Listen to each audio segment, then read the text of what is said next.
Yeah.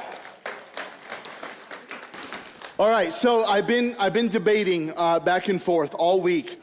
You guys know for the last month and a half, we've been kind of pumping today, and we've been kind of teasing a little bit that we have a big announcement to make today. And so I thought, do I wait till after the sermon? Do I do it before? And we decided to go ahead and just tell you now. So actually, I'm going to let someone much better looking than myself tell you. So turn your attention to the screen here.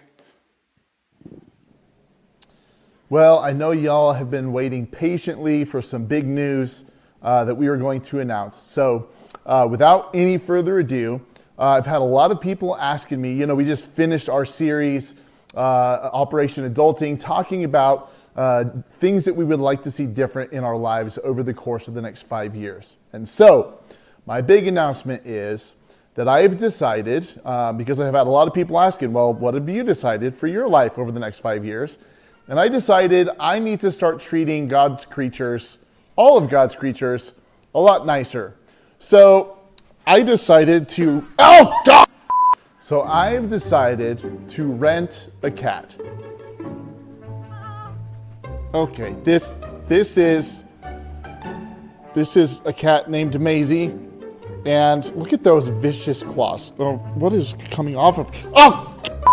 So I know she only has one eye, but she's very cute, apparently. So I decided to rent this cat to buy. Ow! This is Maisie, the one-eyed cat. Hold her closer. Oh, God.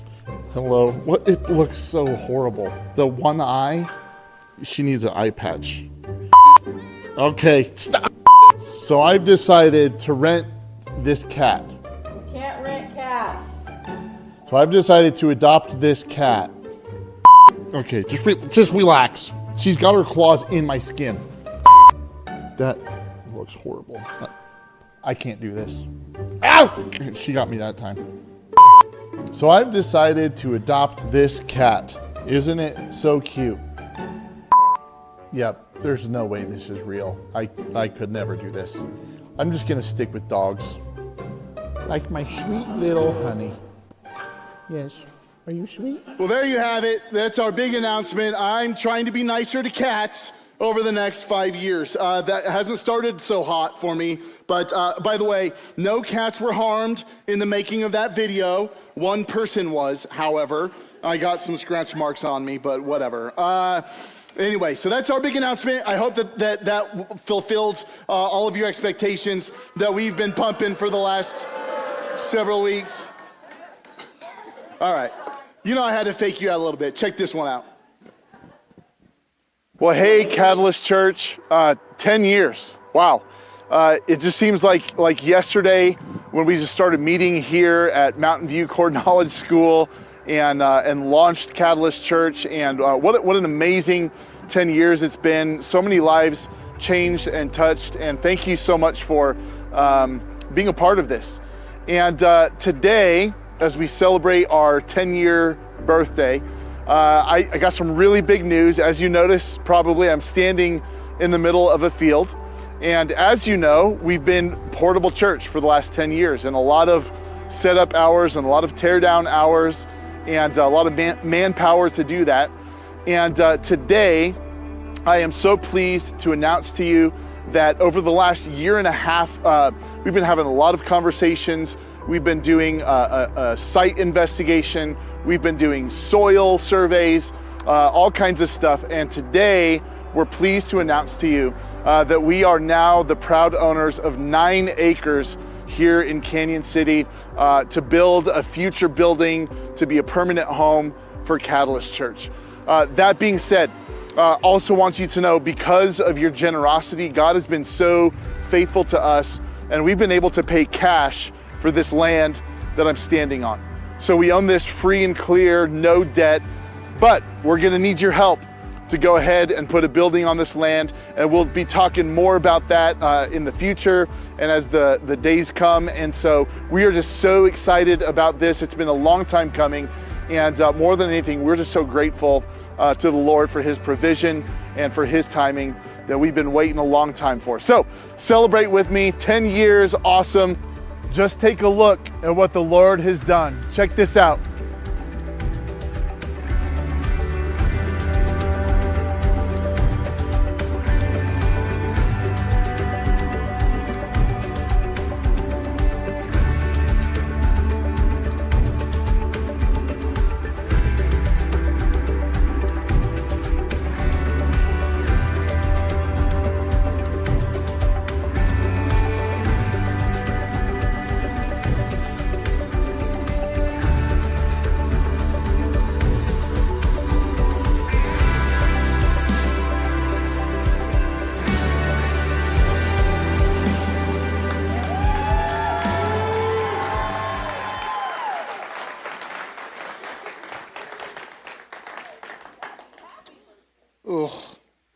I've seen the video about 30 times, and man, it just gets me.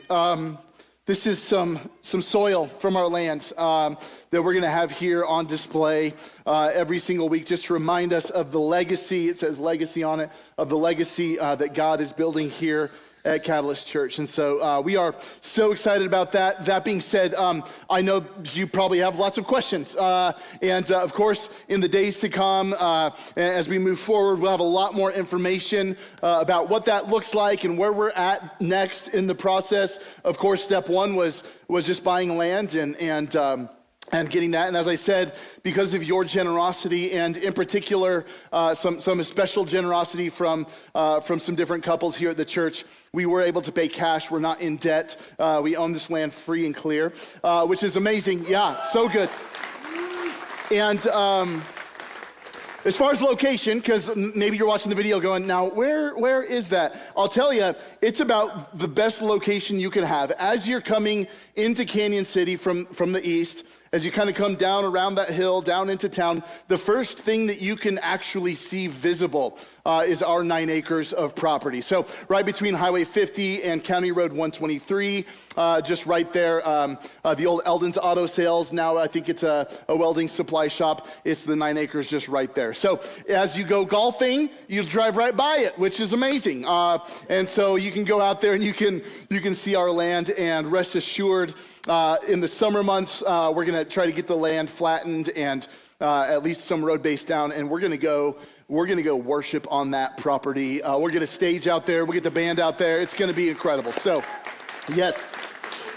10 years is just crazy to me, to even like how fast time goes. And by the way, true or false? Those of you who know this, like the older you get, the faster it goes, right? It's just insane to me. Literally seems like yesterday we met here in this room for the very first time. I looked at a couple of people who were with us on day one, February 7th, 2016. And I said, do you remember that morning? We got up here, and our pre-launch team was about 60 people or so, and we said we got to pick a date and just go public and open, and we had 175 people walk through our doors that day. But for a group of 60, like we had no idea what to expect. What would God do? And he just continues to blow our minds. And I'll tell you, I've been around church planting world now a lot. I'm actually an official church plant coach for our Converge network worldwide. I'll be going to a church planter assessment in Phoenix in a couple months, and I'm doing a lot of coaching. And the more I'm around church planting world, and the more I see the resources that are out there for church planters today, and I look at how you should plant a church, the more I look at our story and go, there is no way we should even be here. Literally, like if you knew like the right way to start a church, we shouldn't be here. But God. And he has done so much more than we could even begin to imagine. I was looking at some different numbers today. Over the course of the last 10 years, we have had 366 people say yes to Jesus and get baptized. Here. Yep.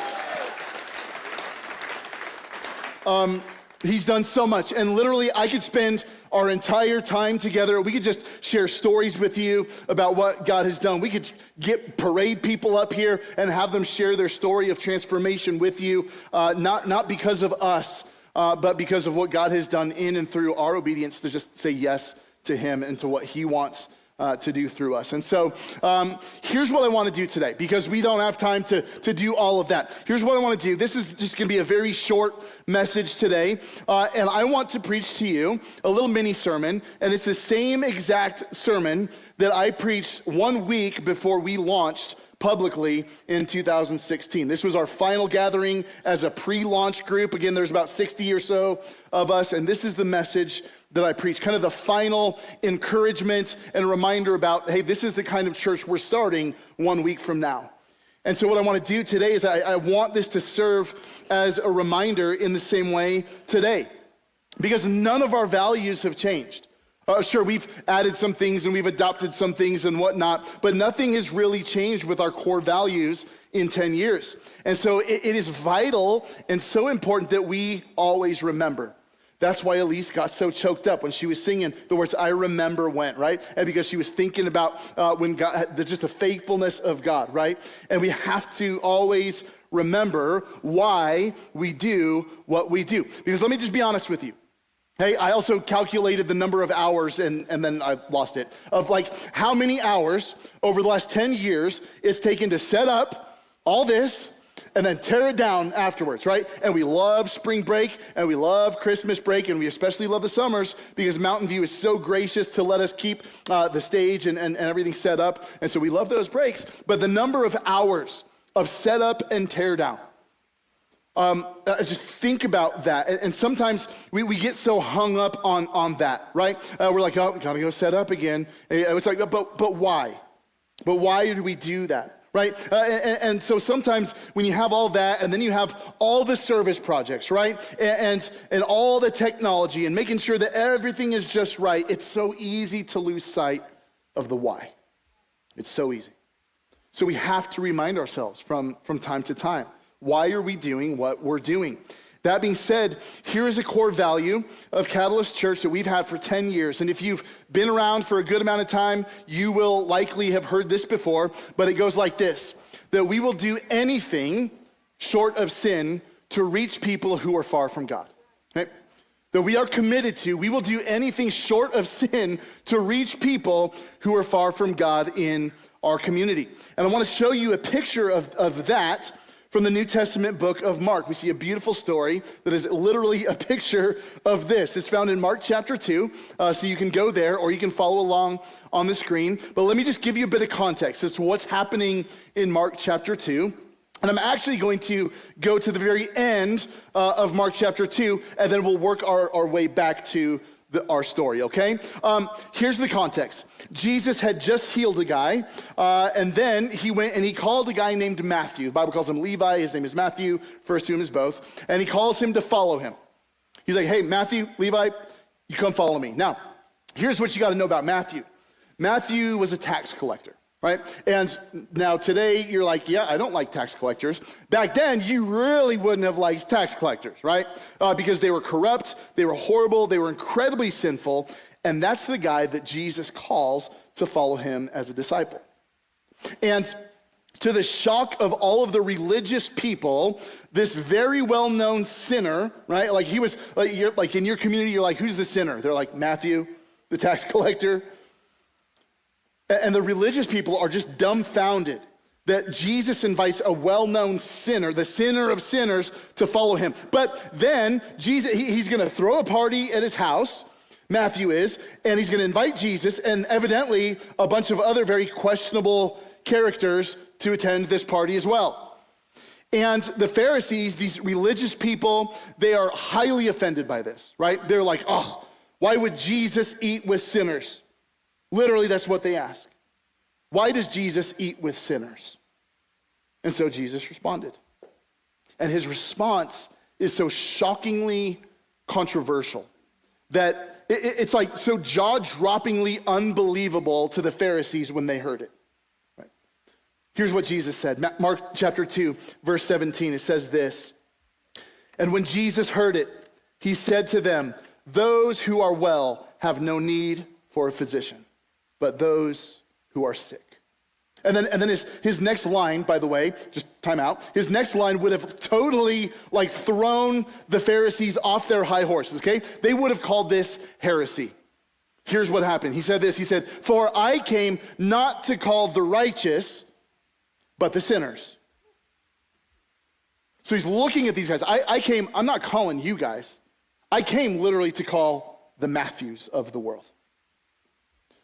They could not believe what Jesus had just said. Jesus said, "I've not come to call the righteous, I came to call the sinners." And this to me is such like a game-changing verse. When you recognize that Jesus didn't come for the healthy, he came for those who are sick. He didn't come for those who think they're already righteous and they're all good to go and they have Jesus. He came for those who don't know Jesus, those who are far from him. He came for the sinners. Matthew, the tax collector, this broken, sinful, jacked up, spiritually sick and dying person, is called to follow Jesus as a disciple, which is so completely countercultural like for this time, because rabbis would only call the best of the best, right? The cream of the crop, the sharpest tools in the shed, the brightest crayon in the box. Those are the students that the rabbis would call, but not Jesus. Not Jesus. When we started Catalyst Church, we started it with people like Matthew in mind. Hands down, beyond the shadow of a doubt, we started it for people like that. And what I hope you'll understand is, like, to one degree or another, we're all exactly like Matthew. All of us, right? Jesus did not come for those who have it all together and we got it all cleaned up and we looked apart and we say the right things. No, he came for the sick and the lost and the broken. He came for sinners and those who are far from God. And the reason I get so excited about this is because when I grew up, I grew up in the church, right? I've joked before, you've heard it, it's a bad dad joke, right? I joke, I had a drug problem as a child. I was drugged to church, right? I mean, that was my life. I grew up in the church. Every single week, we're in the church. Sunday morning, Sunday night, Wednesday night, youth group night, whatever, right? So I grew up in the church. I actually went to church for many, many years, and still, the church didn't reach me. Now, I'm not blaming the church for not reaching me. I'm sure I wasn't paying attention, right? In fact, I know I wasn't paying attention. I was that kid who was forced to sit on the front row, on the front pew, right? As my mom played the piano for church. She was the pianist, right? And she'd be up there and I would squirm and I would make farting noises, right? I would just do my thing, right? This is like just, a few years ago, which would catch her attention, right? So she's playing the piano. She would catch her attention. She just hears it and she would look at me. And she'd give me that look, like that mom look where you're like, uh-oh. Right? And here's what amazes me about my mother. She could stare me down for 5 minutes straight and not even miss a note. She's a pro. She just bang, and she's like, Ryan Christopher. That's my middle name, Ryan Christopher, right? It's amazing. The reality is, it wasn't until late in high school that I was really confronted for the first time with the horror of my own sinfulness. And I had never understood the truth of the gospel until that time. But even growing up in the church, it really didn't engage me. And so throughout junior high, throughout the early part of high school, even though I was in church every week, I was in all the youth group stuff, I went to all this stuff, very involved in that, nothing in me really changed. Nothing was that different. And it wasn't until late in high school when I truly started to understand that Jesus didn't come for those who have it all together and those who've been in the church their entire lives and think they know all the stuff. He came for the sick. He came for the unrighteous. He came for the sinners. And he came for me. And when I realized what he had done for me, really for the very first time, when I really comprehended it, not just intellectually, but when I made that head to heart connection and I understood that, my only reasonable response was to give my whole life to Jesus. Jesus changed me, and he changed Matthew. And that's why every week, every service, we present the gospel, because we believe God is calling us to reach people who are far from God and lead them, help them, walk beside them to become fully devoted followers of Jesus. That's what we're about. And that's what I want to talk to you about in the rest of our time together is reaching people. And I want to show you a very powerful story, okay? So that's the end of Mark 2. Now we're going to go back to the beginning, Mark 2, verses 1 through 5. It's a powerful story about 4 guys in Mark's gospel, technically 5 guys. But we're going to hone in on 4 of them. So let's read this together. We'll read the whole passage, verses 1 through 5, and then we'll unpack this a little bit, okay? Here's what it says. It says, and when he, talking about Jesus, and when Jesus returned to Capernaum after some days, it was reported that he was at home. And many were gathered together so that there was no more room, not even at the door. So it's a full house, right? It's like that 90s show, Full House, okay? And he was preaching the word to them. And they came, bringing to him a paralytic carried by 4 men. And when they could not get near him because of the crowd, they removed the roof above him. And when they had made an opening in the roof, they let down the bed on which the paralytic lay. And when Jesus saw their faith, he said to the paralytic, son, your sins are forgiven. Now I want you to notice, before Jesus heals the guy physically, which he eventually does, he goes for his deepest and greatest need first, his spiritual need. He forgives his sins. It says, Jesus said, I forgive your sins are forgiven. And then he heals him. So again, our value goes like this. We will do anything short of sin to reach people who are far from God. And to reach people that no one's reaching, we have to do things that no one's doing. Okay? And so I want to show you 2 big thoughts today, just 2 big thoughts. And I believe that we are called to do these things in order to love people well in this way and to play a part in leading people to Jesus. So 2 big thoughts if you're taking notes. Number 1, first big thought is this. And the first thing I believe God calls all of us who are followers of Jesus to do is we're going to have to bear some burdens. We see that in this story, right? To help people come to know Jesus, we're gonna have to bear some burdens, to care for those who are in a place of hurt or need in their lives. And this is exactly what happens in verse 3. If you look again, Mark's gospel, verse 3, here's what the Bible says. It says, and they came, 4 guys, 4 buddies, bringing to him a paralytic carried by 4 men. Now, I want you to notice that these 4 guys got involved in the life of their paralyzed buddy. And they said, man, we are going to get you there to see Jesus. No matter what it takes, we're going to get you there. If we have to carry you, it might be 5 miles. Who knows? We don't know. But man, we don't just want to get you to Jesus. We have to get you to Jesus. This is how much we care about you. We care enough to do this.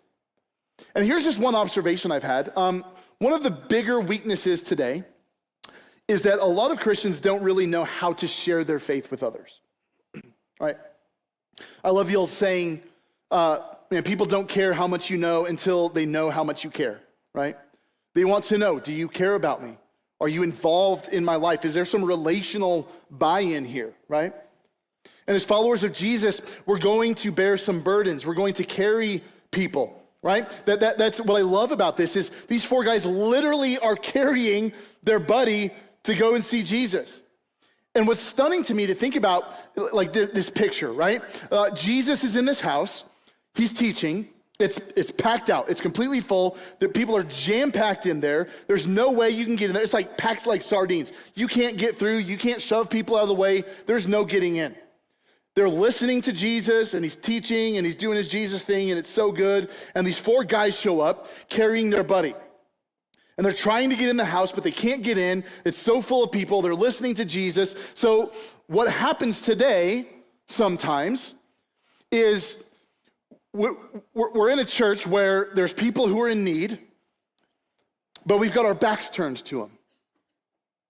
Right? So there's all these people, and they don't have just like the perception or the sight to see, here's someone who is really in need. Let's let him through. Let's get him to, right? And sometimes we do that in the church. There's people in need, there's people who are hurting, and we just kind of got our backs turned to them, and we're just kind of doing our own little Christian thing, right? We've got our own little Christian language. I call it Christianese, right? We're like, oh, hey, brother, how you doing today? Oh, praise hallelujah, hallelujah, Jesus, right? But the reality is your life is a mess and falling apart, but we don't want to be real. So we got our little Christianese that we bring up, right? We're just doing our own thing. And the whole time, there are people near us who need Jesus. And so we're so into our Christian thing and our week-to-week thing, our backs are turned, and we're just having conversations with the people in our small group and our good friends, and that's great, but you have to have eyes to see new people in need, people who are sick, right? My wife does this great. Like, everybody wants to come up and see my wife, and she's talking to people, and she's like so discerning. She can just like scan the room, and she's got like this laser lock on. She's like, I don't know that person, they must be new. She's like, you can wait, I'm going, right? And she goes, and she makes them feel so welcome. She's great at that. I'm terrible at that. We have to do well. We have to see those in need. And I just believe with all my heart that we are called to bear some burdens, people who are hurting. And we got to be there with them. When they're in need, we have to bear some burdens. And when we do that, then we can earn the right to then be heard and to have a voice. In other words, we show them his love before we tell them about his love. We show his love before we tell them about his love. And I don't know how this might play out for you, but I guarantee this. If you have eyes to see, right? Like if you're like, okay, I'm just going to open my eyes, I'm going to look around, I'm not going to be in my own Christian bubble. I'm going to have eyes to see. You're going to see people who are hurting. You're going to see people who need you to listen. You're going to see people that need help on the side of the road. You're going to see people at work that maybe you don't even like. And all of a sudden, you're going to find out that they're actually in the middle of hell, and that you can love them into a better place, and that you can really make a difference. I believe that God calls us to bear some burdens. 4 men carried their friend to Jesus because we don't want to just get people to Jesus. We have to get people to Jesus. God is going to call us to bear some burdens. The second thing, though, is this. Number 2, and some of you, I'll just tell you, you're going to like this one, okay? I love this one. Number 2, God is going to call us to break some rules, okay? This is like my 6th love language, breaking rules. I don't know what it is about me, okay? A lot of you, you're like me. You love to break rules. I know some of you, okay? I love to break rules, man. I still do sometimes. I never really liked rules. And I'm just being honest with you, right? I never waited 30 minutes after eating before I went swimming in my whole life, right? I've never done that. I broke the rules. I never wore a seatbelt as a young kid. Like growing up in the 80s, man, if I'm in the front seat, my mama was my seatbelt, right? She got to hit the brakes. What did she do? Right? That's my seatbelt, okay? So I'm just telling you, right? I mean, I ran with scissors. I ran with lollipops in my mouth. I sniffed more magic markers than you could even count, okay? I ate glue, okay? I was that kid. Some of you are like, yeah, buddy, we can tell, right?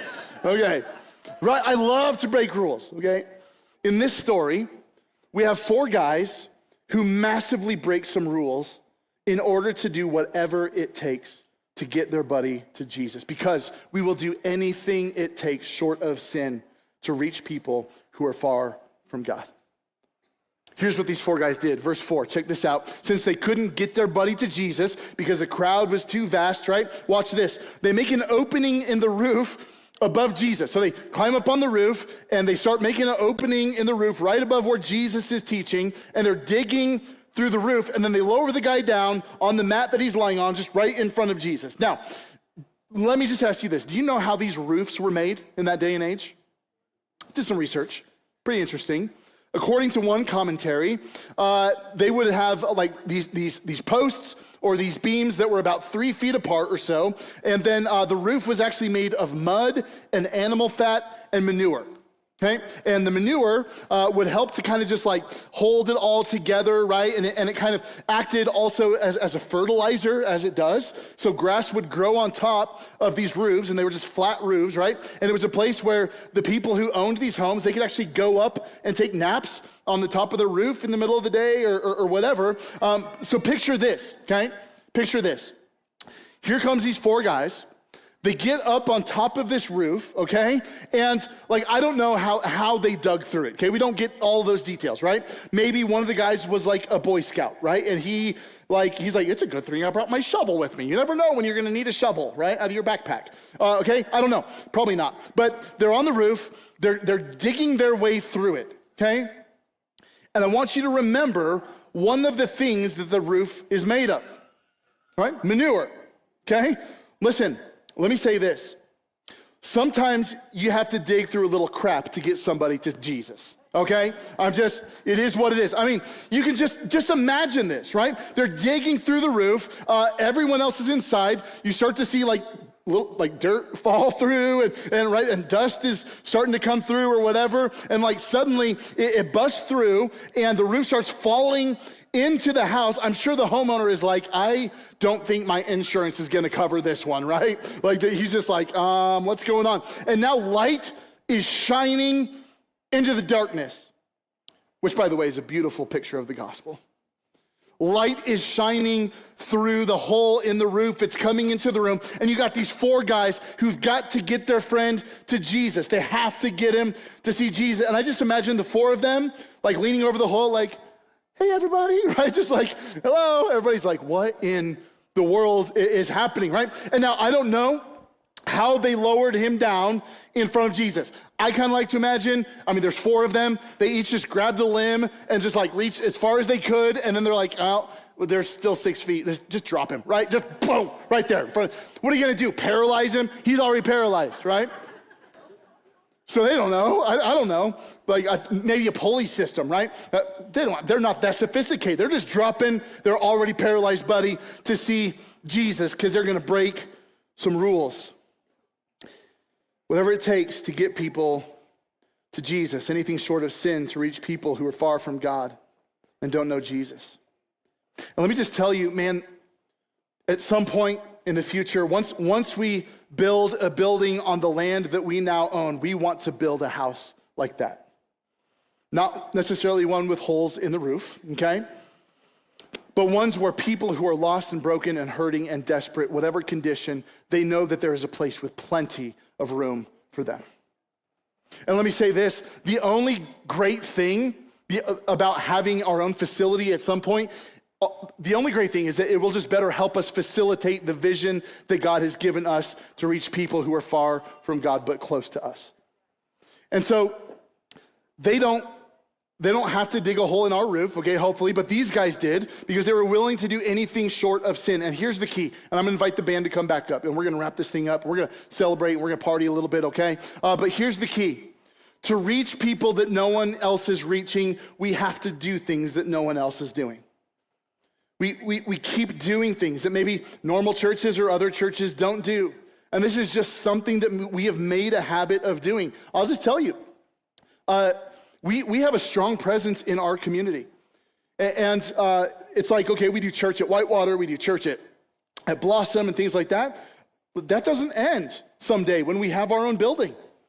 Right? That we don't get so distracted by, well, gotta pay the rent and keep the lights on. No, we have to be in our community preaching the gospel. Not just come and see, but we're gonna go and tell. We're gonna be in the community. And so certain things don't change. And I just believe with all my heart, the church should be the most creative, innovative organization around. Several hundred years ago, that's the way it was, right? That was the case. Just a few centuries ago, the church was at the center of the city. Literally, the church was at the epicenter of the community. The church drove the arts. And somewhere along the way, what happened? Well, we delegated innovation to Apple, right? We handed off creativity to Hollywood. God help us all, right? We said, hey, Facebook, Instagram, Twitter, all that, you handle relationships. It's complicated. We've allowed the government to meet needs of the poor when we are the best equipped organization in the world to do that and far more, far more. That's why I believe with all my heart that we must stop going to church and actually be the church. As the church, when we recognize that Jesus didn't come for the healthy, that he came for the sick, that this is not a country club, this is a hospital, and that we're all sick and we're all in need of grace. And when we recognize who he is and what he's done, our only reasonable response is to give him our whole lives. That's my prayer for Catalyst Church. It was from day one. And nothing's changed. We are the light of the world. And I see a church that does not judge those who are without Jesus, but loves them into a place where they can know the grace of Jesus.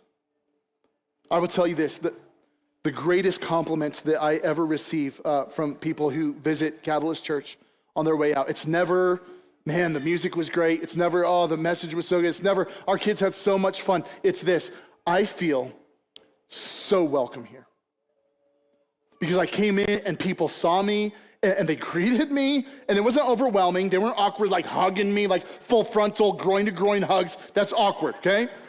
No, but they smiled and they recognized me and they loved me and they helped me know where the kids go and they helped me get my coffee. And the people are just so welcoming here.